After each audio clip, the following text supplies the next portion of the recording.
Hey, P-Taggers, how you doing? Israel Allen here, Director of Education for PTA Global. Again, welcome to another episode of Coach's Corner where we're talking about how to gain clients. Let's jump right in.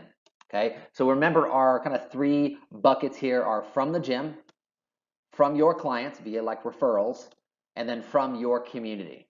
Okay, here's our funnel. Again, it could be leads from the internet, referrals, gym. We're going to zero in on gym today. We're going to talk specifically about improving closing percent. So not necessarily lead volume this time, but making sure that we love the one we're with, making sure that the person that's in front of us, we ask all the right questions and get the most valuable pieces of this orientation buttoned up so that we can improve that closing percent. So, where I come from, kind of 50% closing rate is pretty solid. If you're in a studio, you may be 90%. But again, find out where your gym is or your studio is and what the best is doing and kind of set the bar there. Don't say, well, I heard 10% is what kind of the gyms down the road are doing. And so, I guess I'm okay because I'm at 15%. But typically in a big club environment like a 24-hour fitness, something like that, they're kind of one out of four, one out of five. So 20 to 25% is kind of par for the course. So again, if you're not closing at least 2 out of 10 sales, then this is definitely something that you want to make sure that you improve upon. But again, the best of the best are kind of 1 out of every 2, right? 50% closing is definitely where I've seen when we do the things the right way. So that's the bar. That's where we're going to set, and we're going to work up from there in kind of a big club environment. And studio is going to be a little bit different as far as closing percent and averages, things like that. So let's jump right in it. So one of the tools that I found that works really well, not just in retention, but also in closing. And again, the power of it is really the fact that we are asking the right questions, empowering the client, and then helping them to kind of forecast what they want in the future. Okay, and our Kaizen 6 tool, again, just to recap for anyone that hasn't already been through the Kaizen 6 and hasn't maybe used it in this way, a few key points around the Kaizen 6. So again, this is our trainer self-assessment. Kaizen meaning continuous self-improvement. Okay, so very, very important there that we're constantly getting better and we're constantly asking the client how we can get better, how we can deliver a better experience on each session. So that's essentially what we're using with this tool. So during the training session, so again, as I'm administering, let's say push-up, maybe I show 2 versions of push-up, right? A push-up to rotation, right? And maybe a push-up to partner clap, something like that. And so within those 2 exercises, I have them do one of each, right? Like maybe 5 to 6 repetitions and say out of version A and version B, which do you most prefer? They would say, I really like version B. It's kind of fun. Cool, awesome. So we'll do 2 to 3 more sets of version B. So that would be an example of during the training session, ways that we could kind of Kaizen and kind of let them kind of choose and navigate the workout. It's pretty cool if you haven't done it before, so definitely would encourage you doing that.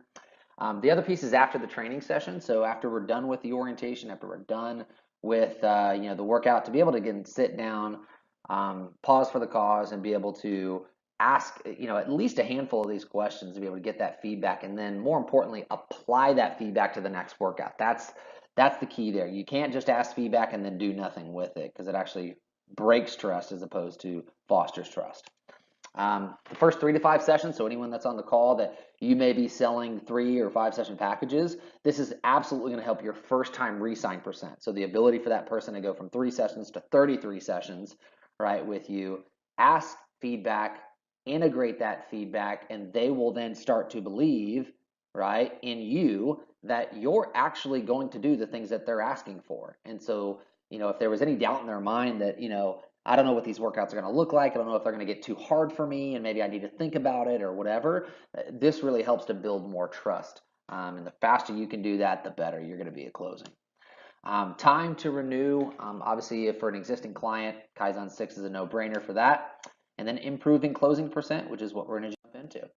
All right, so going through our questions, obviously, question 1, what aspects of training with me have you enjoyed the most? This is your opportunity to figure out what they like the best about that experience. Circle that, make sure that you integrate that going forward.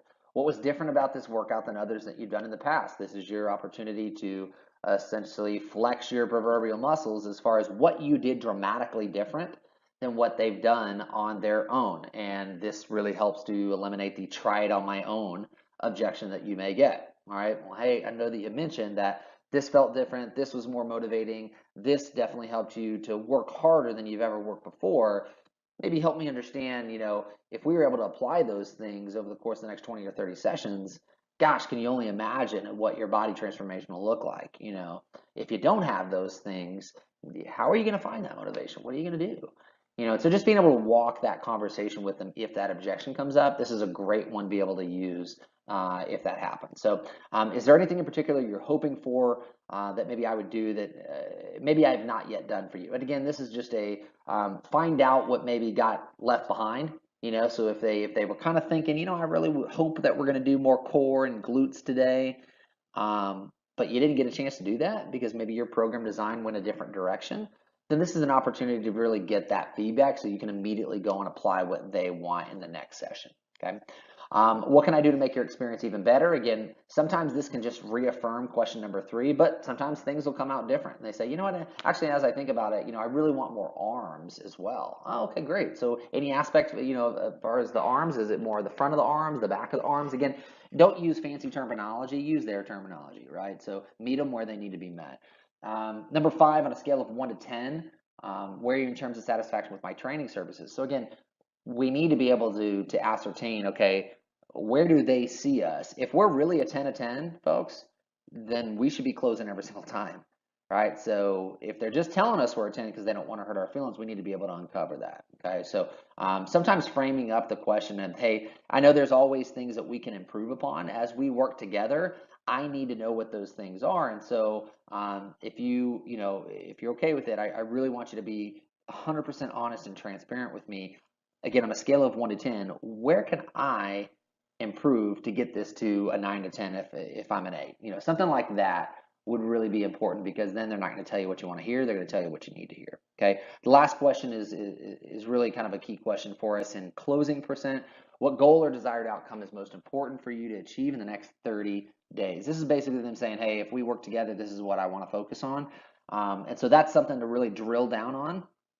And then from there, we want to use 2 transition statements. So the first transition statement would basically be from the floor to the desk, okay? And that's going to go something like this. Hey, I had a fantastic time with you. What was your favorite part of today's workout? Well, Israel, it was, the core that we did. Fantastic. We're going to make sure that we do more of that and, more core to come, right? And then, hey, if you have a couple of minutes, what I'd like to do is just recap some of the things that we went through and figure out how we can put those together in a program for you, right? So something very simple, nonchalant, not a big deal. We're not talking about, hey, let's go look at our packages. Hey, let's go look at, which sounds weird. Hey, let's go look at our pricing. Hey, let's go look at, which options are going to make the most sense for us. Right? I mean, because immediately what you're doing is you're upregulating the amygdala. You're making them feel like, holy cow, here it comes, the price conversation. Again, keep it smooth, right? Transitions are meant to go from one stage of the game to the next stage of the game. So you're going to use this transition to go from the floor to the Kaizen. The second transition I want to give you is from the Kaizen, which you just reviewed, to the pricing. So basically what you're going to do is you're going to ask question 6, and they're going to say, hey, Israel, over the course of the next 30 days, gosh, man, I want to lose 10 pounds. Fantastic. So hearing that, if I could find a program that meets your needs, your goals, and everything that you said you wanted here, showing them the Kaizen, right? Would you want to hear more about some of our programs? If I could meet your needs, your goals, and everything that you said you wanted to accomplish, would you want to hear more about how we could do that? Totally, right? And again, the key word there, would you want to hear more about the programming? What you're doing there is you're asking a permission statement. Permission statements are really important when you're asking for things that people maybe are emotionally tied to, like money, ding, ding, ding. So it doesn't feel like such a left-hand turn from, hey, we're talking about your goals, to all of a sudden, hey, so cash credit or charge, cash credit or check, whatever. And so, that feels like a left-hand turn. Think about it like this. You're on a first date, right? You just sat down to the meal, haven't even met this person, blind date, okay? And the very first thing that comes out of your mouth is, hey, so your place or my place after this, right? I mean, how weird and how jerkish would that be, right? You would never do that because immediately you'd break trust and probably get slapped in the face. But how come we do that sometimes when we work somebody out? We don't transition. We just sit down with them. They don't really know what to expect. And all of a sudden, we open up the pricing and say, hey, so out of these three options, which makes the most sense for you? Uh, Gosh, you know what, Israel, I really wasn't prepared for that. Or hey, um, they told me this was complimentary, and I just I can't afford that. Again, that was a left-hand turn. You didn't use your transition statements very well. You got to use those blinkers. And so, again, transition statement one from the floor to the Kaizen 6, review that. Go through your Kaizen 6, and then transition statement number two from the Kaizen 6 to pricing. I promise you, if you can get those three in line, you will be much better and much more effective at your closing percent. Okay, and I want to hear all about it.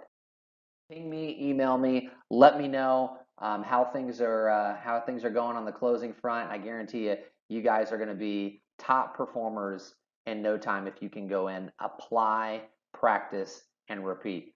So, another episode of Coach's Corner. Israel Allen. We'll see you next time.